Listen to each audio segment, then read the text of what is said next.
दोस्तों, पाकिस्तानियों और पाकिस्तान से प्यार करने वाले लोगों को मेरा सलाम। आज का दिन बहुत अहम है। दिन बहुत अहम रहा भी और उसकी वजह थी कि ये पाकिस्तान का डिफेंस डे था। इस दिन में हमने एक बार फिर से तजदीद अहद किया कि हम पाकिस्तान की सलामती, पाकिस्तान की तरक्की के लिए हमेशा कोशा रहेंगे और कुछ ना कुछ करते रहेंगे।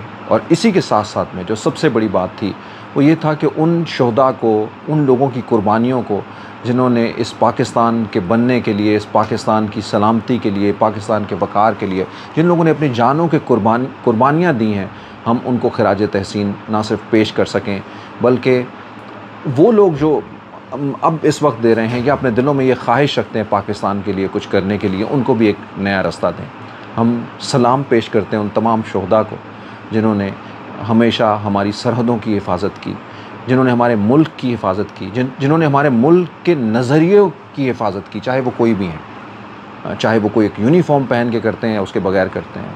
हम उनको भी सलाम पेश करते हैं जिन्होंने आईने पाकिस्तान की हिफाजत की और जिन्होंने आईने पाकिस्तान को हमेशा मुक़द्दम रखा। उन तमाम लोगों को भी हम सलाम पेश करते हैं। सो दोस्तों, आज का ये अहम दिन, लेकिन आज की शाम मुझे थोड़ी सी उदास नज़र आई। आज की शाम में क्योंकि ये दिन के बाद शाम, और शाम भी जो है वो ख़त्म होती हुई दिखाई दे रही है जब ये मैं वीडियो रिकॉर्ड कर रहा हूँ। और उसकी उदासी की वजह ये थी कि ये एक ऐसा मुल्क जिसको कुदरत ने बेपनाह चीज़ों से नवाजा है। इसकी दौलत जो है वो इसकी अंदर छुपे हुए ख़जाने हैं। इसकी मिट्टी के अंदर जो है वो हर जगह के ऊपर जो है वो सोना उग रहा है। यानी आप देखें, कराची से खैबर तक आपको कोई मिल लगाने की ज़रूरत नहीं है।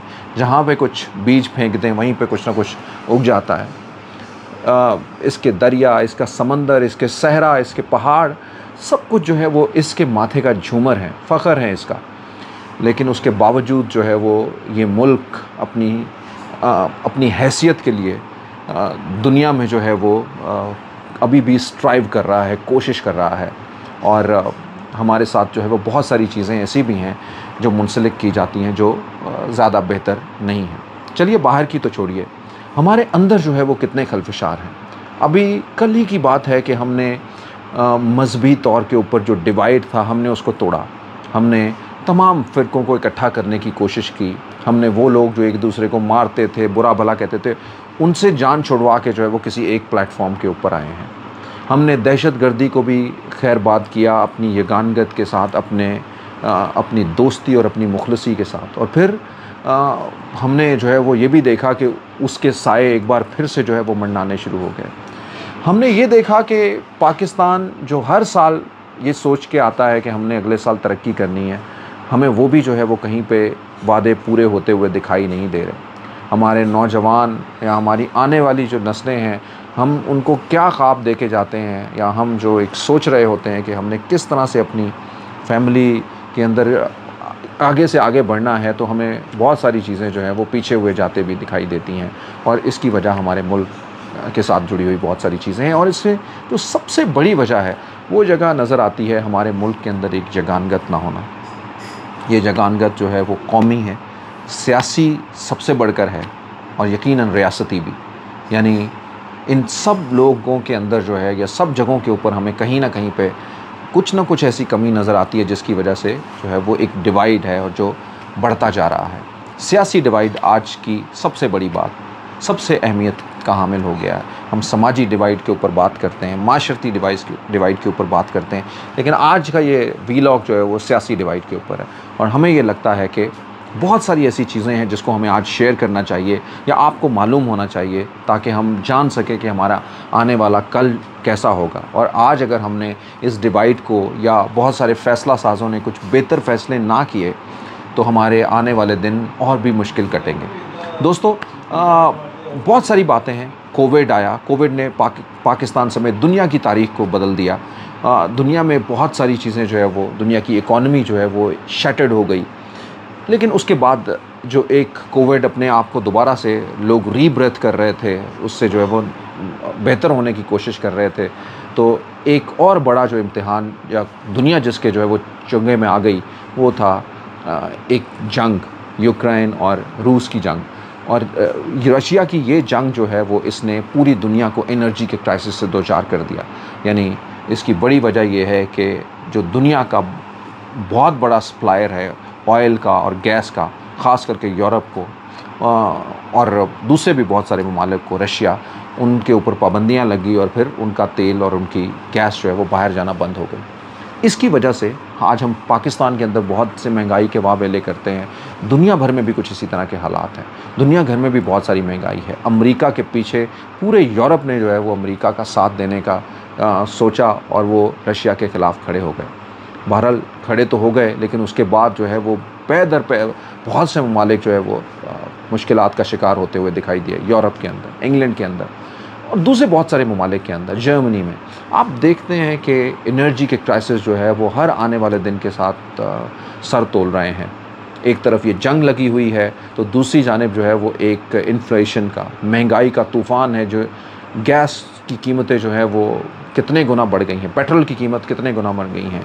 मान लीजिए कि आज भी पाकिस्तान वो मुल्क है कि जो कम तरीन रेटों के ऊपर पेट्रोल दे रहा है, लेकिन फिर भी सवाल यह भी आता है कि पाकिस्तान उन ममालिक में भी शामिल है जहाँ पे लोगों का पर कैपिटा इनकम इतना कम है कि वो जितना का ये ऑयल आज दे रहे हैं वो भी लोगों की ख़रीद से दूर है। और यही वजह है कि हुकूमत के ऊपर इतनी ज़्यादा तनकीद हो रही है। बिजली के क्राइसिस जो है वो, पाकिस्तानी एनर्जी के क्राइसिस जो है वो बढ़े हुए हैं। आपने देखा कि पाकिस्तान के क्राइसिस की तरफ जो है वो अब हम आते हैं, यानी दुनिया के क्राइसिस के बाद पाकिस्तान की तरफ हम डिपेंड करते हैं। दुनिया को तो यकीनन ये चाहिए था कि इसमें ज़्यादा से ज़्यादा ये किरदार होता है कि किसी तरीके से ये अमन आ जाए, लेकिन देखा कि एक अमन के साथ साथ डिवाइड क्रिएट हो गया और कुछ ऐसे भी ग्रुप थे जिन्होंने इस जंग को जो है वो के अंदर जो अमन का जो किरदार अदा होना चाहिए था वो नहीं हुआ और वो जंग के लिए खड़े हो गए।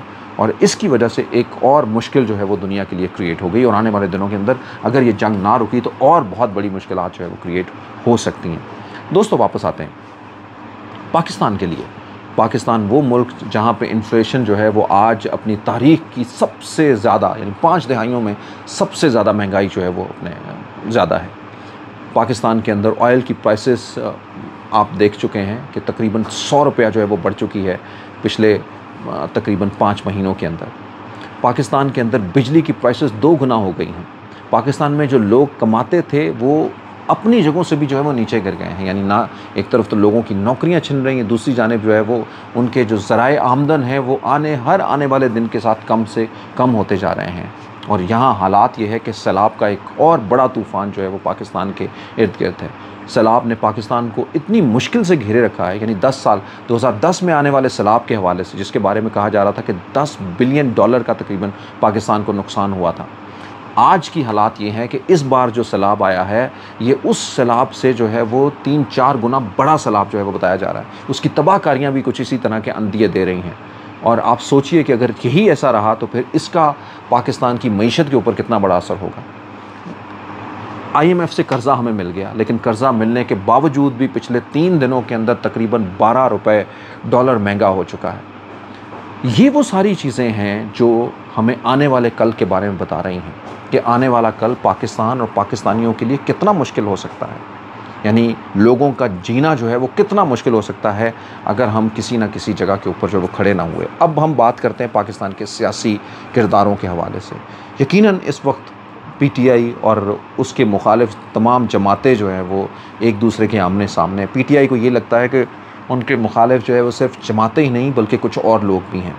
यानी वो भी जो है वो या तो इन जमातों का साथ दे रहे हैं या फिर कहीं ऐसा है कि वो PTI के हक़ में नहीं है या उनसे वो कन्नी कतराते हैं, उनसे पीछे हैं। PTI की हुकूमत जिस तरह से गई, पूरे मुल्क के अंदर एक हिजान और एक ऐसी कैफियत छा गई जिसने लोगों का बिलीव जो है वो सियासत और बहुत सारे दूसरे लोगों से जो है वो उठा दिया। लोगों ने आवाज़ें उठाना शुरू कर दी और आवाज़ें उठा भी रहे हैं। यही वो वजह है कि इमरान खान अपने बयानिए के पीछे जो है वो एक पहाड़ बन के इस वक्त तमाम लोगों के सामने खड़े हैं और वो पीछे हटने के लिए सोच नहीं रहे। लेकिन इस वक्त की ज़रूरत ये है, दिल यही कहता है कि ये सब लोगों को कहीं ना कहीं पे तो इकट्ठा होना पड़ेगा, पाकिस्तान के लिए इकट्ठा होना पड़ेगा, अपने अपने अंदर की कुछ चीज़ों को कॉम्प्रोमाइज़ करके। हमें मालूम है कि बहुत सारे घाव होंगे इन सब लोगों के पास, लेकिन किसी बड़े को जो शायद बड़ों से भी कोई गलतियाँ हुई हैं तो उनको भी अपनी गलतियों को मानते हुए जो है वो इन लोगों की आवाज़ों को सुनना होगा या इन लोगों के दरमियान से कोई रास्ता निकालना होगा।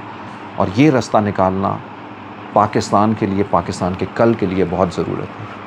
एक छोटी सी बात सिर्फ, ये कुर्सियाँ, ये इक़्तिदार जो है वो ये बदलते रहेंगे, लेकिन आज अगर हम पाकिस्तान के लिए कुछ लोग ये नहीं कर पाए तो यकीनन ये इन तमाम सियासी जमातों के साथ देने वाले भी, या इनसे आने वाली नई जनरेशन भी, या वो लोग जो पाकिस्तान के कौमी रियासती लोगों को जो बहुत मुकद्दम समझती हैं, वो आने वाली नस्लें जो हैं वो इनसे सवाल पूछेंगी कि जब सब कुछ ये हो रहा था, आप लोगों ने ये सब कुछ क्यों होने दिया, और इसको जल्दी से जल्दी जो है वो बेहतर या ठीक करने की कोशिश क्यों ना की।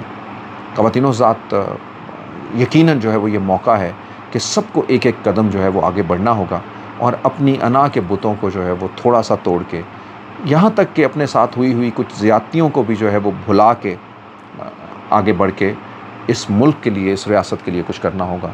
और वो एक ही चीज़ है, जगानगत और ताकत के साथ इस मुल्क को आगे लेके जाएं। आप सबका बहुत बहुत शुक्रिया, हमारे साथ रहने का बहुत बहुत शुक्रिया। हमारे चैनल को सब्सक्राइब करें ताकि हमारे आने वाले वीडियोज़ आप तक पहुँच सकें। मैं हूँ जहां ज़ेब ज़ेबी, आपका बहुत शुक्रिया।